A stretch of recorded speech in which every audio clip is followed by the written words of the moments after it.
Racist M wants me to give her precious baby my phone because I'm colored and probably stole it. Police get involved and I'm apprehended. Just for background, I'm a half-black woman who grew up in a ghetto and worked zucchini hard through high school to earn a scholarship and full ride through college. I now work a very decent job and make a reasonable amount of money which I'm not afraid to show off, though I do maintain my ghetto heritage. Naturally, racism is a touchy subject for me. So here I am minding my own business in a local coffee place answering some emails on my new Samsung Note 10. Day off, so I'm not dressed particularly well. Hoodie, sweatpants, you know the deal. Enter the cast. Entitled mother, generally snooty looking, like she was trying really hard go look wealthy but nothing she had on was actually valued bail, obviously fake jewelry etc. Entitled kid, maybe 12-13, large, positive he had some kind of autism or Asperger's due to his general mannerisms and, well, screeching. I noticed that Em and Ek are staring at me, not a big deal especially since this is an upper class area and I'm, well me, with my demeanor. Eventually Em and Ek walk over to me and Em says, you. Where did you get that? I bought it. How? How do you think? People like you can't afford phones like that, you must have stolen it. At this point I'm sort of in shock and speechless. She follows up with, I should report you to the police, but I'm willing to let this go if you hand the phone over to my precious baby son, now. Why would I do that? Because you stole it and don't deserve it. You're not getting my phone bitch. At this point the manager/supervisor/assertive staff member, I'm not sure but I'm calling him manager from here, walks over after noticing the situation and tries to calm everyone down. Manager, ma'am, I need you to keep it down, this is a coffee shop. This woman called me a banana after stealing my son's phone. Manager, wait, what? I want a full refund, my phone back and some compensation. Manager, ma'am, you need to give her the phone back or I'm calling the police. But it's my phone. That's my son's phone, you bitch. Manager, ma'am, that's clearly not your phone. I will call the police if you don't give the phone back. At this point Ek is screeching. I can't really make out what he's saying but he's reaching for my phone. Having dealt with racism all my life I began to go off at all three of them, so naturally police were called. The police immediately apprehended me, and only me, and confiscated my phone. They also took Em, Ek, and manager's statements before taking mine last. All three of them told the cops an exaggerated version of events. At this point you'd have thought I was some homeless black person who'd just mugged a 13-year-old if you believed the story they told. I gave them my statement and told them I would refuse to cooperate any further until they checked security footage. The coffee shop refused to let them check since as far as they were concerned it was clear I was a thief and I'd been apprehended, so what's the point? Eventually the security footage was checked after several minutes of convincing and everything became very awkward after that. The police awkwardly apologized and even went out of their way to say we weren't working on racial stereotypes, just responding to the scene that was reported. None of the coffee shop staff actually said anything to me once I was apprehended. Gosh, I'm not going back there now. Ek never stopped screeching even as I left after being released from police. Em seemed completely unfazed by the security footage, continuing to claim that I must have stolen it from someone else because my type can't afford those phones. So that was another day off ruined by entitled to parents and racial profiling. I wish I could say I was surprised by the absolute gall of that women, but to be honest I've experienced so many of these situations nothing surprises me anymore. Edit, just some typos. I'd give them a completely honest review about your wonderful experience in that shop and wouldn't have held back a banana thing. That kind of zucchini is unacceptable. Jealousy is such an ugly color, especially when mixed with racism. Literally review them on every review site if you have the time. Let people know what they are like and hit them where it hurts the most to them. That place deserves a 1-star review on Yelp. How about a half-star for not siding with the innocent? Easier way to prove that it's yours: pass the phone to Em and Ek, and make them try to unlock the phone. They can't, cause they don't know the passcode. Then the cops give it to you, you unlock the phone immediately, and Em and Ek get banned from the coffee shop. Easy, takes less than 5 minutes, and less bugging the coffee shop to let the cops see the footage. But yet, Ask them to call it. You won't even have to unlock it in front of anyone. I would sue the cough shop for their actions. I'm not sure she could sue for discrimination, but it may be possible to sue them for holding back incriminating evidence. I can't believe they didn't do anything about a false police report.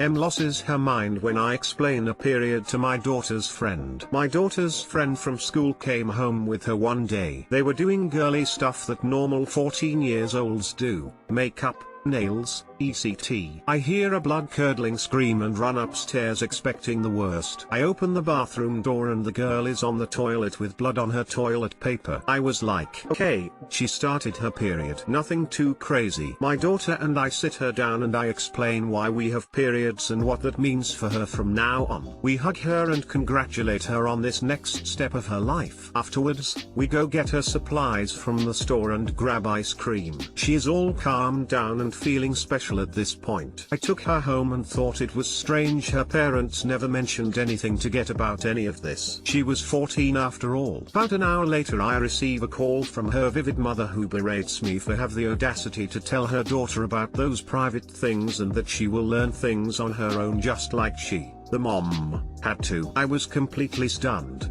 She had no intention of explaining anything to her daughter. She then said the girls couldn't be friends anymore. Her daughter would still come over without the parents knowing and still calls me to this day, 6 years later, for guidance in her life. Thanks for being the guidance that her mother was not. I grew up without my mum and was always thankful when I had adult women that I could approach.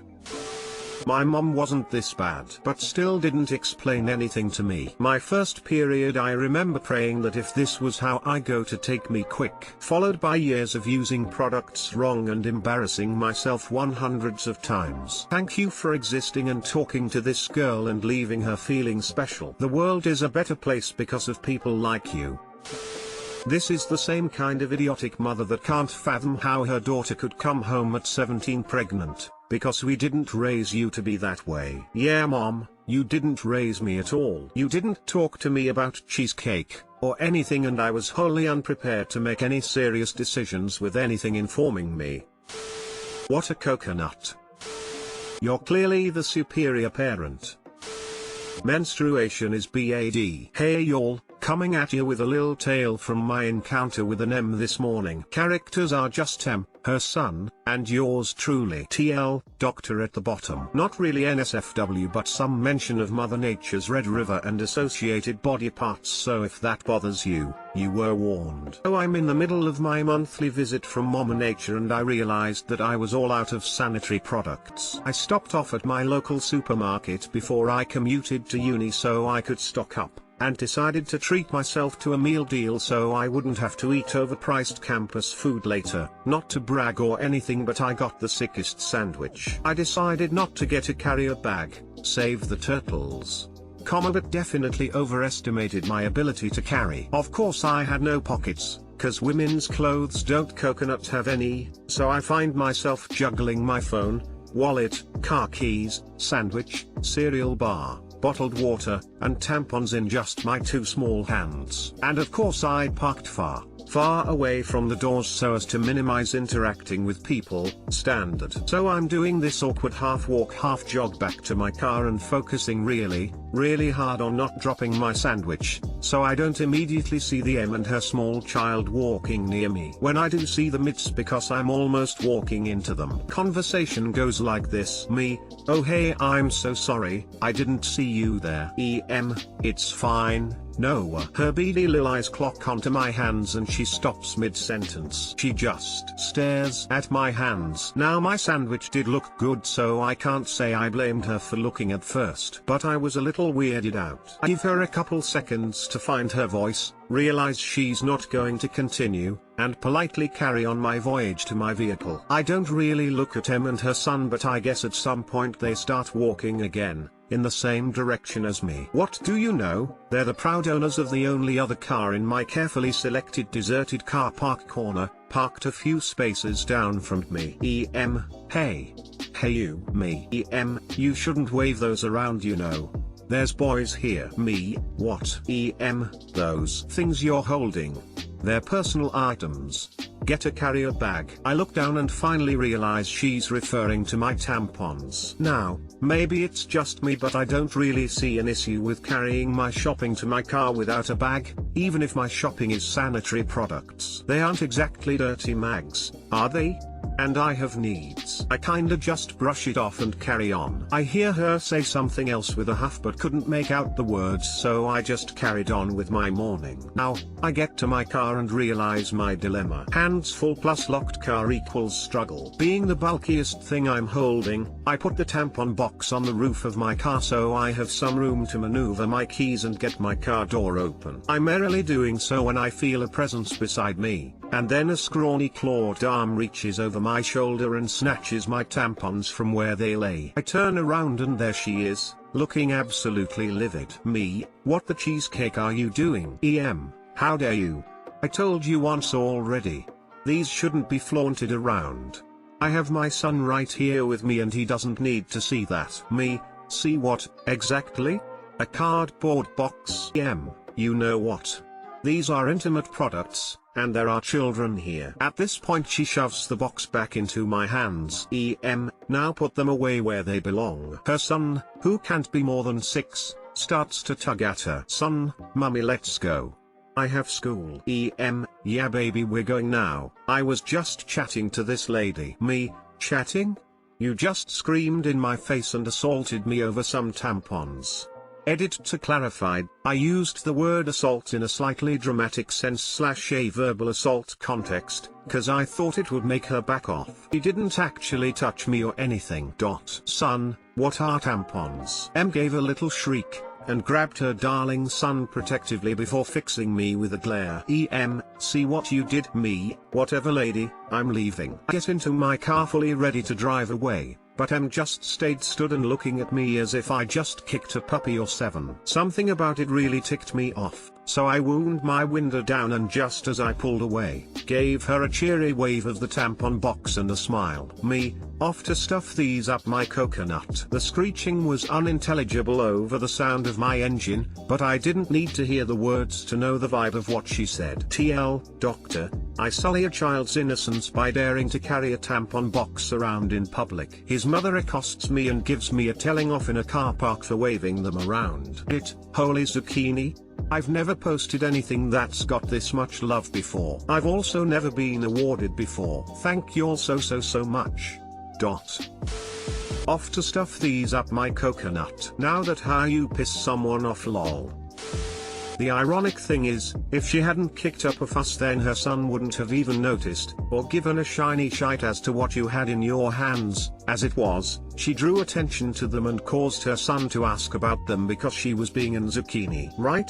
Like, I get that people are weird about periods and some people choose to treat them like a dirty secret, but I feel like carrying them to my car was a normal thing to do and nobody would have noticed had she not started screaming. Excuse me, that is the best zucchini way to handle that situation. I applaud you, lol. Lamau, love the passive aggressive off to stuff these up my zucchini. I'm dying. Okay, her son is gonna grow up to be one of those dudes who won't go buy his girlfriend's tampons and gets weirded out if she mentions it or mentions symptoms. Like, yeah, they're gross, but it's a part of life. You don't have to see the gross part. I'll never understand guys who aren't willing to buy tampons. Sure, menstruation is a messy and unpleasant bodily function, but it's not the only one.